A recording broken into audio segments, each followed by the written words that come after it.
pessoal, eu sou Isabel Horta, médica há 50 anos e há 33 anos homeopata. Eu sei que vários de vocês que participam do meu WhatsApp interessados em organoterapia estavam esperando um curso agora sobre organoterapia. Mas vão concordar, depois de ver esse curso, que ele é extremamente necessário para o sucesso do curso de organoterapia. Nele nós vamos fazer uma discussão conceitual do protocolo Veredas. Quer dizer, qual o conceito no qual está baseado o protocolo Veredas. O curso sobre o protocolo Veredas, para evitar efeitos patogenésicos em homeopatia e efeitos adversos em alopatia, vai permitir um salto muito grande de eficácia em ambos os tratamentos. O conceito principal do protocolo Veredas, tanto para a homeopatia quanto para a alopatia, é o princípio dinâmico das doses em Hahnemann, que não são cumpridos pelas bulas dos remédios alopáticos, e por outro lado, os médicos homeopatas não cumprem o princípio que eu tenho certeza que eles conhecem, do princípio dinâmico das doses. Mas na prática eles copiam a forma de prescrição dos alopatas prescritos na bula dos remédios da indústria farmacêutica. Hahnemann foi um médico e químico do século XIX e seu princípio dinâmico é chamado aqui no protocolo de pior momento dos sintomas, que é a referência melhor para a tomada das doses e que substitui o princípio que está na posologia das bulas alopáticas, seguidas também por homeopatas que não percebem isso.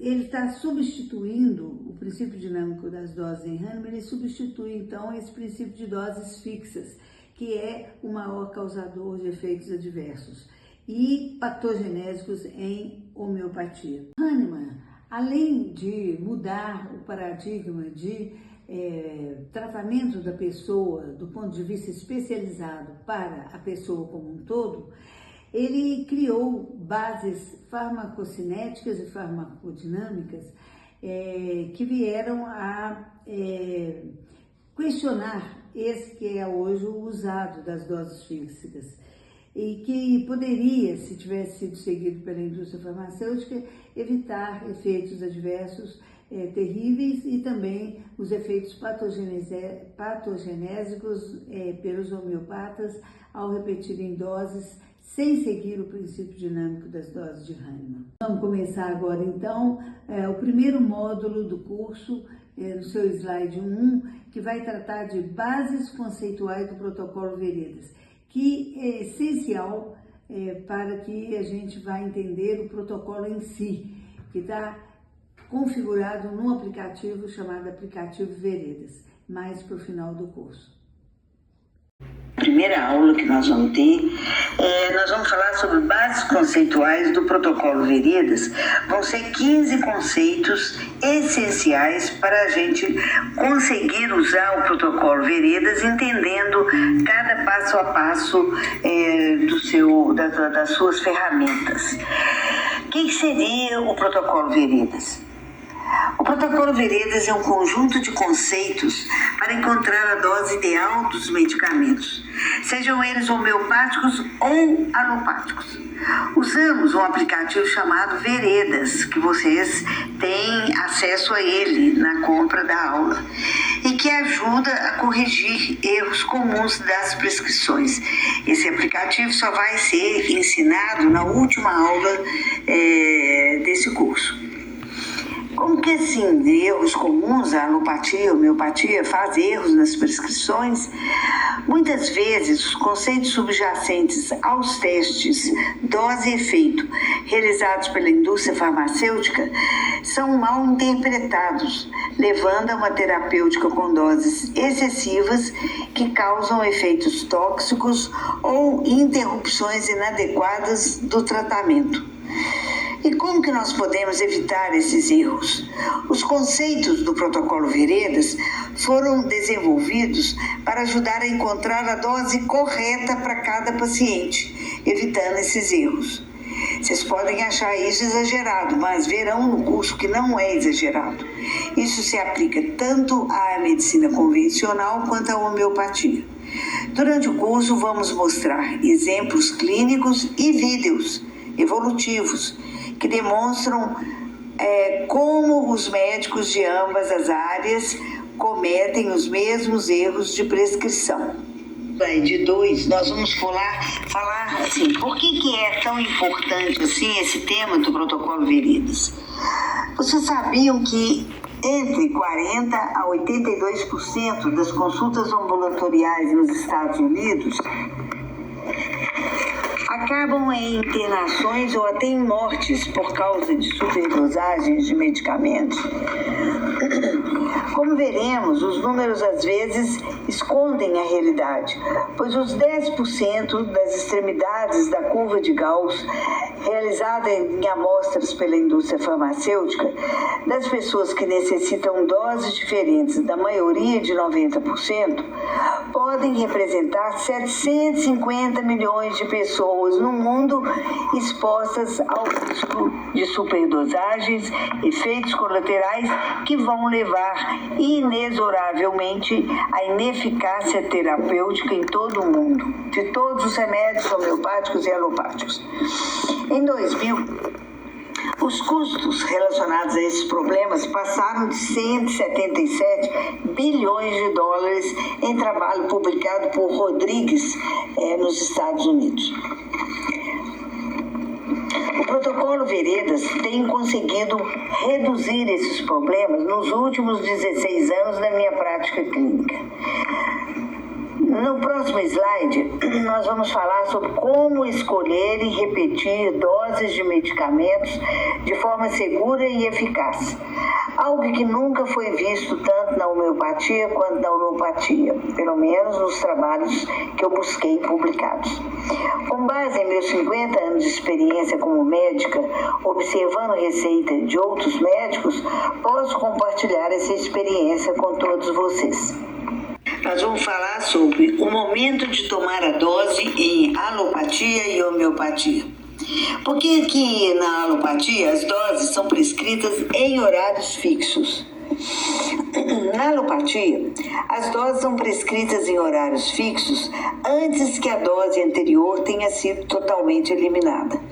O critério para a tomada das doses está nas primeiras meias-vidas do medicamento, porque é geralmente nessa hora que os primeiros sintomas começam a voltar de leve e a causar desconforto, no equívoco anti-homeostático subjacente ao conceito de eficácia nos testes de dose-efeito da indústria farmacêutica. E na homeopatia, como é que isso funciona? Na homeopatia também existem escalas de doses fixas para todos os pacientes. O critério para mudar as doses é a ausência de melhora. E não, como veremos muitas vezes nesse curso, a orientação hahnemanniana que diz que deve ser o princípio dinâmico das doses, deve ser referência para a tomada das doses. Isso foi o critério que nós utilizamos no nosso protocolo Veredas. Esse momento para administrar uma nova dose, em geral, é tão mal definido quanto na alopatia e depende da memória, quanto na homeopatia. E depende da memória do paciente sobre a evolução dos sintomas. E não está baseado em critérios homeostáticos, quando eles não cumprem os princípios dinâmicos hahnemannianos das doses. Veremos isso muitas vezes neste curso. Então, quais são os problemas com essas doses fixas? Esses métodos podem levar a efeitos adversos. Discutiremos nessa aula os motivos dos maus resultados alopáticos e homeopáticos. Nessa aula não, nesse curso. Vocês vão ver que os critérios de administração de doses podem ser bastante heterogêneos e causar mais mal do que bem. Vamos falar mais sobre esses efeitos adversos e sobre a memória do paciente? Sim, muitas vezes a memória retroativa do paciente não é precisa, o que dificulta identificar o momento certo para a administração da nova dose em qualquer dos dois paradigmas, quando você muda o critério de tomada de dose. Isso pode resultar em doses excessivas ou insuficientes, impactando negativamente o tratamento. Nós vamos ver isso várias vezes nesse curso. No slide 4, nós vamos falar sobre as bases farmacológicas das melhoras e pioras de sintomas. Pessoal, vamos entender um pouco mais sobre como as doses de medicamento funcionam e como isso afeta os sintomas dos pacientes. Mas primeiro precisamos relembrar o que é farmacodinâmica e farmacocinética. Farmacodinâmica é o estudo de como que os medicamentos funcionam no corpo. Enquanto que a farmacocinética estuda como o corpo processa esses medicamentos, absorção, distribuição, metabolismo e excreção. Então, a farmacodinâmica está mais ligada a como que é o mecanismo de ação dos medicamentos, não é isso? A relação dele com os receptores do corpo, como que eles fazem isso, né? E a farmacocinética é mais uma situação do movimento desse remédio no corpo. Slide 5, vamos comentar a fisiologia das pioras na homeopatia. O que acontece na piora homeopática? Há uma hiperestimulação das frequências e amplitudes eletromagnéticas criadas pelas correntes elétricas nos nervos do nosso corpo. E as doenças aparecem para compensar esse desequilíbrio, que precisa de um estímulo energético do medicamento homeopático para se equilibrar. E como que isso vai funcionar nas reações do corpo? As frequências e amplitudes podem reagir aos medicamentos homeopáticos para voltar a ser compatíveis com as funções dos órgãos e da mente, conectadas com o mundo exterior também. Quando a dose é maior do que a necessária, o corpo se desequilibra dentro de determinados parâmetros e provocam sintomas nos órgãos muito antes de aparecerem lesões, que é quando o corpo se descompensa. As sensações e sentimentos intensificam as reações normais e em algum momento se transformam em disfunções e lesões. Nós vamos falar sobre a fisiologia das pioras alopáticas. Então, como que elas ocorrem, essas pioras? Na alopatia, as interconexões entre órgãos e mente são principalmente bioquímicas. Elas dependem das doses em miligramas dos medicamentos para manter o equilíbrio do corpo. Quando as doses são maiores que as necessárias, há um desequilíbrio bioquímico e energético de todos os órgãos, da mente e do mundo externo. Isso gera sintomas que se transformam em disfunções e lesões. O que vai acontecer se essas disfunções não forem tratadas? Elas podem ser ignoradas ou encaminhadas aos especialistas da mente ou do corpo. Isso pode levar à perda da conexão dos órgãos e da mente com o corpo como um todo. Por exemplo, os especialistas raramente enviam o paciente para outros especialistas pensando que seus próprios medicamentos podem estar influenciando os de outros especialistas ou vice-versa, né, sendo influenciado por eles. Como que isso vai afetar a eficácia dos medicamentos? A ineficácia dos medicamentos pode não ser diagnosticada corretamente, levando a trocas equivocadas de medicamentos ou ao aumento de doses que estavam adequadas.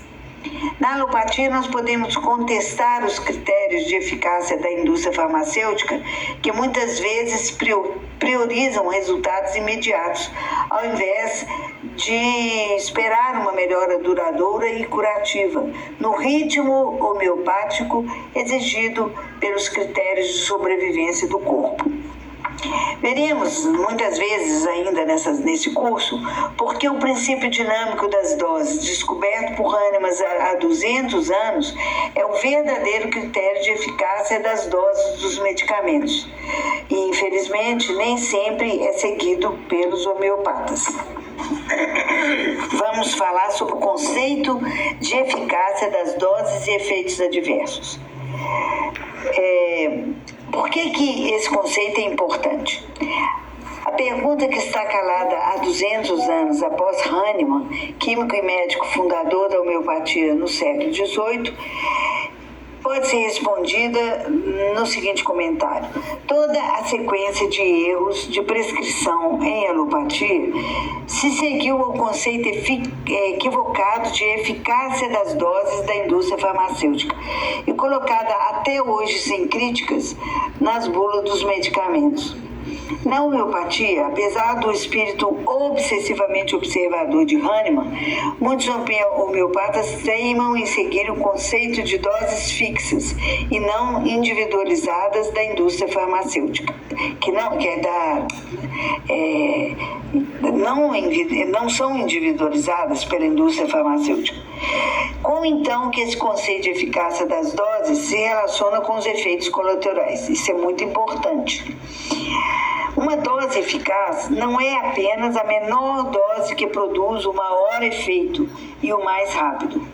Para que o medicamento transforme o equilíbrio do corpo, muitas vezes ele não deve ser o mais forte ou o mais rápido. Os efeitos farmacodinâmicos e farmacocinéticos não podem ultrapassar os mecanismos naturais e homeostáticos do corpo para preservar a vida. Qual é então a relação entre a eficácia e os objetivos da indústria farmacêutica? Os conceitos de eficácia devem se ajustar às necessidades naturais do corpo e não à rapidez ou intensidade de ação dos medicamentos. O objetivo da indústria farmacêutica é oferecer o maior conforto possível no menor tempo possível. Isso cria uma curva de eficácia de quanto maior o efeito com a menor dose e maior a meia-vida, maior a eficácia, ignorando que é esse justamente o mecanismo produtor de efeitos colaterais, como veremos nesse curso. Nós vamos estabelecer uma importante relação entre o conceito de eficácia e o acúmulo de doses. Primeiro vamos relembrar o que é meia-vida. É o tempo que o medicamento leva para ser reduzido à metade da sua concentração no sangue. Cada dose, segundo esse conceito, dura o bastante para saber quando que a dose deverá ser administrada de forma a proporcionar o maior conforto possível ao paciente. Os testes da dose-resposta se utilizam, portanto, do conceito da meia-vida para conhecer o tempo de duração de cada dose e estabelecer intervalos fixos de duração da mesma. Iremos criticar esse critério nos slides seguintes, mas já podemos iniciar com uma pergunta: como que podemos desejar um conforto rápido se ele foi perdido aos poucos, após anos de resiliência aos agravos da vida, garantidos pelos mecanismos de manutenção da homeostasia do corpo, antes de aparecerem os primeiros sinais clínicos da doença? Nós vamos ver isso com calma, raciocinando devagar, porque é muito importante esse conceito. Qual que é o problema decorrente desse conceito equivocado? O problema é que o corpo, além de resiliente, e talvez por causa disso, ele nem sempre elimina as quantidades de dose que ele tem no sangue rapidamente, como que é o resultado clínico da indústria farmacêutica, especialmente naqueles pacientes com várias comorbidades e que tomam vários medicamentos. Isso pode causar um acúmulo de doses tóxicas e efeitos adversos, consequentes exatamente ao oposto da finalidade ideal da medicina, que é o controle dos agravos à saúde no tempo que permita sua resiliência e não para evitar o mínimo desconforto no menor espaço de tempo. Podemos dar um exemplo. A Novalgina, que é muito utilizada, pode ser tomada de 8 em 8, de 6 em 6, de 4 em 4 horas, para deixar um paciente sem dor o tempo todo. É iatrogênico exigir isso dos critérios homeopáticos naturais do corpo, respeitando o tempo de recuperação homeostásica dele. Nos pacientes que precisam de menos doses, tomar de 4 em 4 horas, precisando apenas de tomar de 8 em 8, pode levar a um acúmulo de doses tóxicas, porque o corpo não tem o tempo exigido pela indústria farmacêutica para eliminar a dose anterior. A imediatez da eliminação do mínimo desconforto, subjacente aos critérios de testes de dose e resposta dos laboratórios farmacêuticos, torna-se um propulsor de doses tóxicas, que não só podem causar grandes e maus efeitos, como podem também matar o paciente. Por exemplo, a síndrome de Stevens-Johnson, quando tomam Novalgina naqueles pacientes hipersensíveis. Qual que é então a solução? A solução é entender que a eficácia das doses vai diminuindo gradualmente, não de uma hora para outra. O verdadeiro objetivo deve ser uma melhora duradoura e não apenas o alívio imediato dos sintomas. Isso poderia ser conseguido com doses crescentes e graduais, com registros regulares para individualização do tempo de duração da dose e não com medidas sanguíneas de suas meia-vidas. Nesse slide 9, nós vamos mostrar um gráfico de acúmulo de doses, só para vocês terem a ideia física, né? Sentir o problema visual e fisicamente. Como que as doses se acumulam? Essa é a maneira como as doses se acumulam quando não se cumpre o princípio dinâmico das doses de Hahnemann, de só tomar uma dose após o término total da dose anterior. Nesse gráfico a gente pode ver um modelo didático de como que as doses podem se acumular quando são prescritas em horários fixos, sem considerar o término real dela. E nós vamos falar sobre a regra do pior momento. A regra do pior momento considera a hora da volta do pior momento clínico nas avaliações de 0 a 4, que vai ser essa avaliação no aplicativo Veredas, para evitar o acúmulo de doses. É o momento em que quantidades menores de doses são encontradas no sangue. Isso diminui as doses acumuladas de forma significativa, mas não resolve tudo, porque a eliminação urinária, que é o ritmo normal homeostásico do corpo, visando a maior resiliência aos agravos da vida e maior possibilidade de sobrevivência, não permitiria que a rapidez fosse a exigida pelos objetivos da indústria farmacêutica. Cada paciente sabe quais são os seus piores e melhores momentos clínicos do dia. No protocolo Veredas, nós identificamos a melhor dose e o melhor momento para tomá-las. Hahnemann acreditava que tomar doses apenas no pior momento evitaria doses sobre doses, prevenindo efeitos adversos. O pior momento é sempre aquele em que começam não enquanto começam a voltar os sintomas, mas na hora em que ele foi aumentando a tal ponto que ficou no seu pior momento. Essa é a hora de tomar correta. Ele descobriu também há 200 anos algumas propriedades das doses, como mais importantes do que as propriedades dos medicamentos, para uma cura gradual e duradoura. Assim, os efeitos adversos dos medicamentos, quando diluídos e dinamizados na homeopatia, podem curar esses mesmos sintomas adversos. Esse é o princípio que ele chamou o semelhante cura o semelhante. Nós vamos ver isso mais tarde com mais detalhes. Como que isso vai afetar as doses homeopáticas e alopáticas, ou seja, a regra do pior momento? As doses únicas homeopáticas acima da CH30 podem durar em média 60 dias, que é o período em então, em que começa a vir o seu melhor momento, que vai aumentando até chegar ao pior momento, sendo por isso menos sensíveis a pioras comparado com as doses alopáticas, que raramente têm um efeito tão prolongado, de uma dose só. Já as doses alopáticas têm uma eliminação total de cada dose apenas após 78 horas, o que pode levar ao acúmulo de doses tóxicas pelo objetivo anti-homeostático de melhorar imediatamente a dose assim que começarem a voltar os sintomas. Vamos falar um pouquinho sobre o conceito de patogenesia em alopatia e em homeopatia. O que é uma intoxicação voluntária do medicamento homeopático?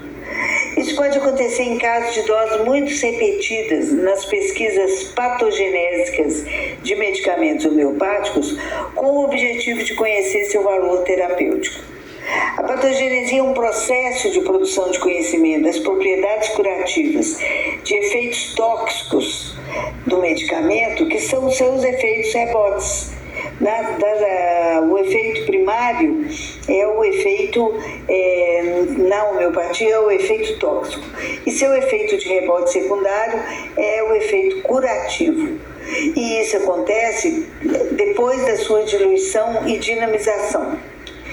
Então, você vai usar o remédio estudado na patogenesia nos seus efeitos tóxicos e utilizá-los após dinamização e diluição nas suas reações secundárias curativas. Segundo Hahnemann, essa é uma forma de produção de efeitos suaves e duradouros. Ela foi adquirida por qualquer medicamento com o objetivo de não só então obter os efeitos curativos da resposta secundária do organismo, como ver de quanto em quanto tempo eles deveriam ser repetidos através do seu conceito de pior momento, de horário do pior momento, que nós já falamos anteriormente. Quais são os dois princípios hahnemannianos que foram possíveis de serem conhecidos através da patogenesia pesquisa clínica? Primeiro, que o efeito tóxico do medicamento ponderal ou acima do número de Avogadro pela diluição 1:100 durante 12 vezes, produzido pela repetição frequente de qualquer de suas doses, poderia se transformar em uma propriedade curativa desse mesmo medicamento ao inverter a direção de seus efeitos primários em secundários, pela trituração e às vezes sem elas, seguidas pela diluição e sucção da matriz desse mesmo medicamento. Esse pode ser qualquer um dos reinos mineral, animal ou vegetal. Em homeopatia, isso é exatamente o conceito de patogenesia. Não vamos esquecer aqui que, além de médico, Hahnemann era também químico. O segundo efeito é o de que as patogenesias provocadas pela repetição frequente das doses para conhecimento dos seus efeitos tóxicos é exatamente o que ocorre na prática clínica alopática ou homeopática quando não se obedece o princípio dinâmico das doses, que mostra que a patogenesia não ocorre quando se aguarda que seus efeitos se dissipem antes de repetir novas doses, tanto na alopatia quanto na homeopatia. O que se pode concluir disso tudo?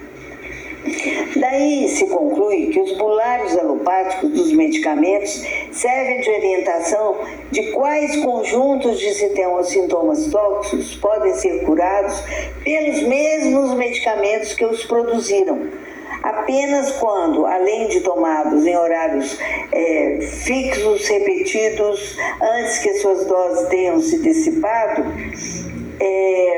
o que ocasionará o estudo dos seus efeitos tóxicos, que é a patogenesia. Os bulários alopáticos podem, assim, ser comparados ao que em homeopatia chamamos de matéria médica. Nós temos aqui um e-book muito interessante de um homeopata, Marcos Julian, chamado Semelhante Cura o Semelhante. Nesse documento do e-book, o autor chama a atenção para a ocorrência de efeitos primários e secundários das drogas, esses que são efeitos rebotes, alinhados na interpretação de efeitos adversos ligados à resposta do organismo a qualquer droga. Nesse estudo, são elencados diversos efeitos secundários de drogas alopáticas, utilizadas de maneira usual e frequente na prática clínica dos alopatas. Por exemplo, verapamil, que é um bloqueador de canais de cálcio, usual e frequente na prática clínica dos alopatas.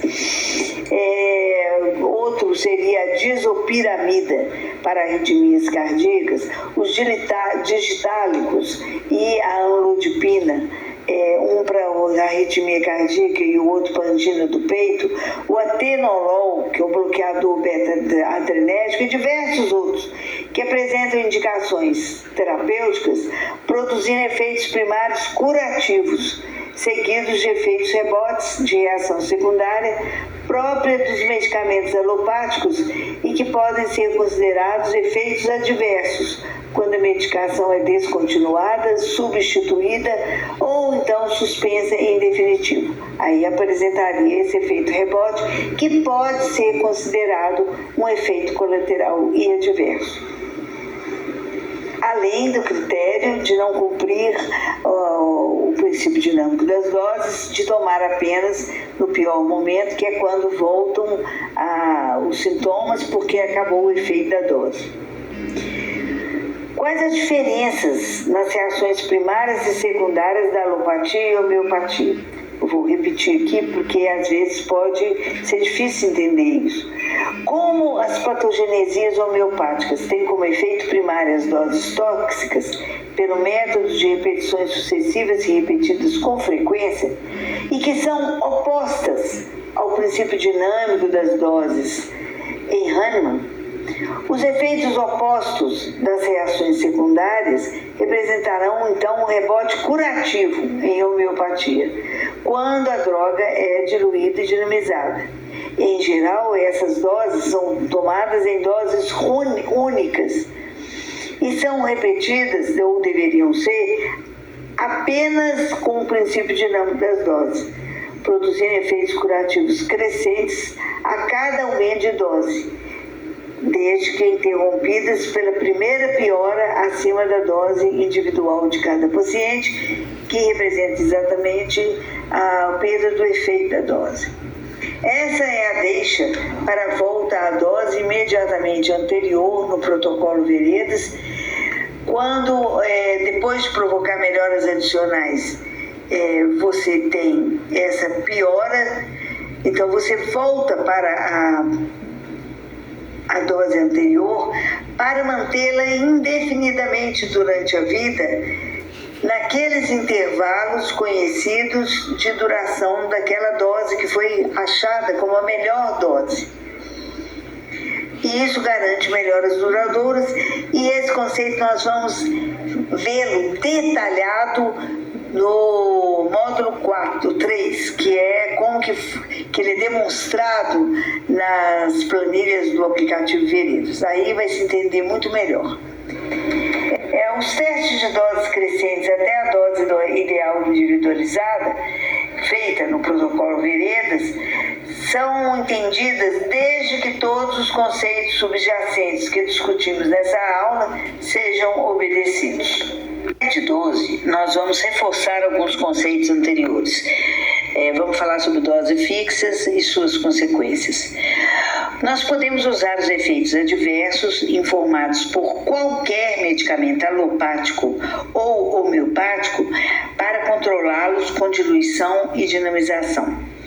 A cura homeopática de doenças emocionais e físicas que possuem em si mesma os sintomas adversos de um medicamento no seu efeito primário pode ser feita invertendo esse efeito após diluição e dinamização. A reação primária será tóxica e a secundária será uma melhora prolongada.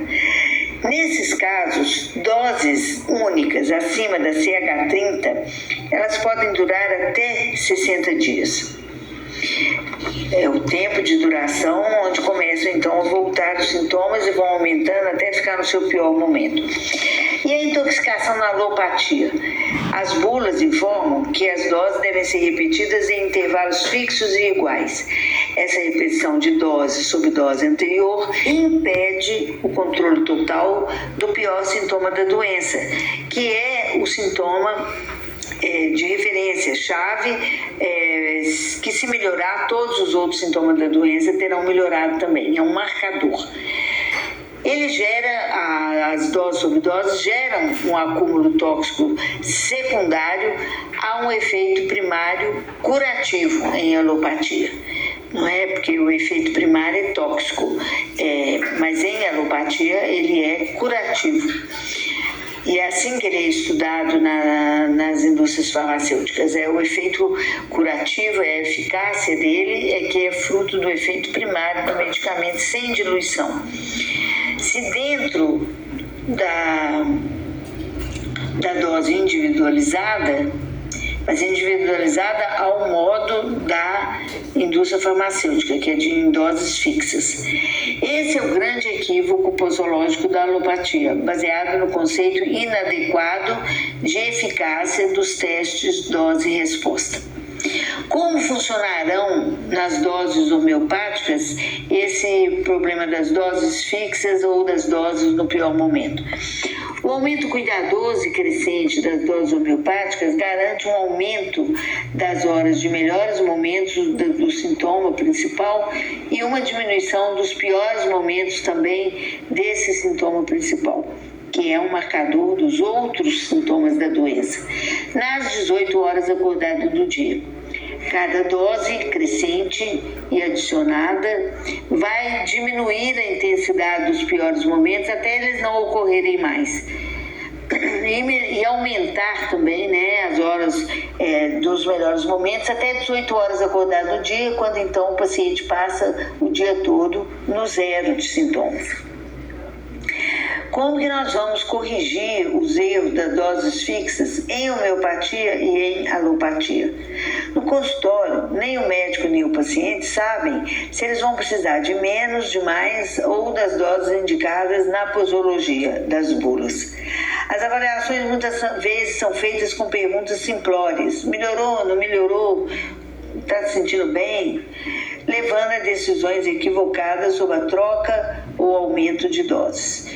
Isso é muito importante porque é uma coisa feita diariamente sem a gente pensar sobre a natureza da informação que essas perguntas vão gerar. Com registros detalhados, 0 a 4, no aplicativo Veredas, a gente pode acompanhar a melhora progressiva dos sintomas e ajustar as doses adequadamente. E isso pode ser feito automática e instantaneamente pelo aplicativo Veredas.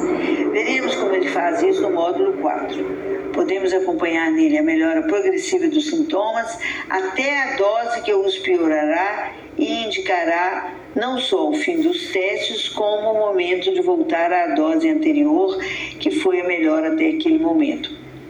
Isso ajuda a controlar doenças mais graves, evitando efeitos tóxicos. Nós vamos ver isso também vendo vídeos que comprovam essa verdade. Nesse slide 13, nós vamos esclarecer como que nós vamos fazer uma mudança conceitual de eficácia versus tempo de cura. O protocolo Veredas troca o objetivo de melhora total e imediata dos sintomas para uma melhora gradual, com aumento controlado e registrado das doses e seus efeitos. Isso faz uma grande diferença na prevenção da tomada de doses sobre doses e na produção de efeitos tóxicos. Como que isso funciona na prática? Na alopatia, muitas vezes, as doses são prescritas sem considerar o tempo necessário para o corpo eliminar a dose anterior. Os critérios dos laboratórios da indústria farmacêutica consideram as meias-vidas dos medicamentos para que, conhecendo a concentração das doses, se obtenha um alívio rápido, sintomático, provocando superposição de doses. E na homeopatia, o aumento gradual das doses podem ser nas 50 milesimais ou nas centesimais hahnemannianas, conforme você dilua 1 para 50 mil ou 1 para 100. Isso é feito de forma controlada, gradual, obedecendo ao princípio dinâmico das doses, que respeita o tempo homeostásico do corpo. Pena que muitos homeopatas não obedecem a esse princípio. Isso também ajuda a evitar os efeitos adversos e também a obter melhores resultados terapêuticos que vão, às vezes, atingir até doenças graves consideradas incuráveis. Essa mudança conceitual é crucial para criticar os estudos da indústria farmacêutica que geram posologias equivocadas nas bulas dos medicamentos. Quais que são as consequências de não seguir essa mudança? Repetindo, não existem estudos mostrando se as doses recomendadas nas bulas para 90% da população geram efeitos adversos e em que medida que isso acontece. Somos partidários da hipótese, pelos motivos muitas vezes já alegados nesse curso, que gerariam sim. E na melhor das hipóteses, que se referem as doses que se referem apenas a 10% da amostra estudada na curva de Gauss, nós já temos demonstrado com estudos publicados que os que precisam de menos ou mais doses, que as de 90%, podem representar 750 milhões de pessoas no mundo usando um protocolo errado. É importante entender que a dose correta não deve eliminar bruscamente o sintoma, mas sim levar ao controle deles de forma gradual e contínua. No slide 14, repetindo, como que o protocolo Veredas ajuda a ajustar a dose corretamente.